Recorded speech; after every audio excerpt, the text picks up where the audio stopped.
Good morning. I hope you all are good and safe. Today in this video we are going to learn very important topic of our poetry, and that topic is poetic devices. Poetic devices, also known as figure of speech. A figure of speech is a word or phrase that is used in a non-literal way to create an effect. This effect may be rhetorical, as in the deliberate arrangement of words to achieve something poetic, or imagery, as in the use of language to suggest a visual picture or an idea more vivid.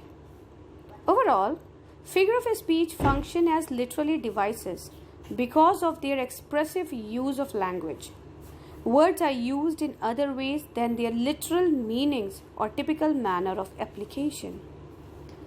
There are a number of poetic devices used in poetry, but today in this video we are going to discuss 6 major figures of speech. We can use the acronym of these figures of speech so that you can remember it, and that acronym is shampoo. S stands for simile, H for hyperbole, E for alliteration, M for metaphor, P personification, and O onomatopoeia. Today in this class we are going to see these 6 different figures of speech. Simile, a figure of speech which involves a direct comparison between two unlike things, usually with the words like or as. For example, the muscles on his brawny arms are strong as iron bands. Here we are making comparison of two unlike things, muscles and iron bands, by using word as. Second figure of speech is metaphor, a figure of speech which involves an implied comparison between two relatively unlike things using a form to be. The comparison is not announced by like or as. Here we convert one thing into another. For example, the road was a ribbon wrapping through the desert.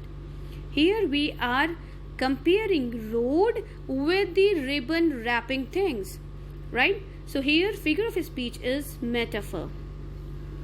Next is alliteration, a figure of speech in which repeated consonant sounds occurring at the beginning of words or within words.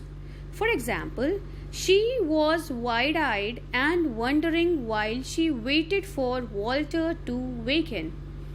In this example, W, a consonant word, is repeating at the beginning of different words. So figure of speech here is alliteration.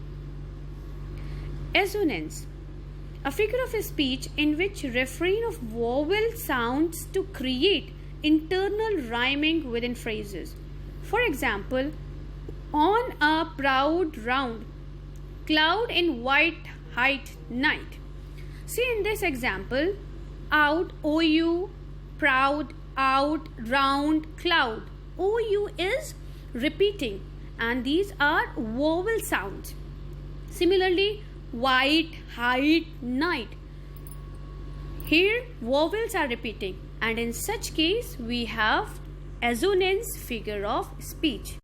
Next figure of speech is personification, a figure of speech which gives the qualities of a person to an animal, an object, or an idea.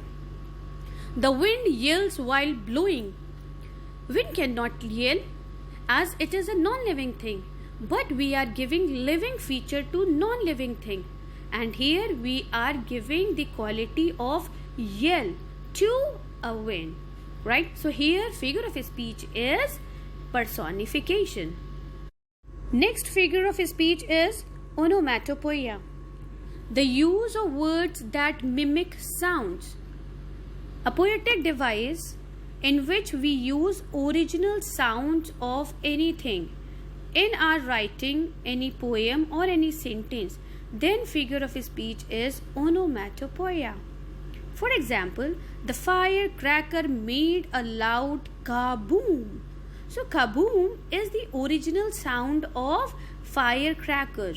And when we use such original sounds, for example hiss, clatter, bark, roar in our sentence, then figure of speech is onomatopoeia.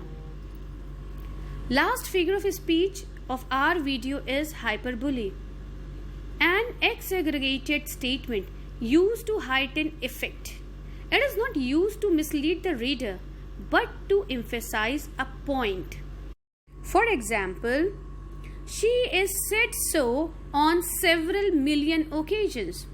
See here, several million occasion is not possible for a person to speak on, but just to emphasize that she has said such thing so many times that the writer here hyperbole this statement by saying several million occasions. So class, this was about few poetic devices that are majorly used in our poems. Have a look in all these types of poetic devices. Thank you.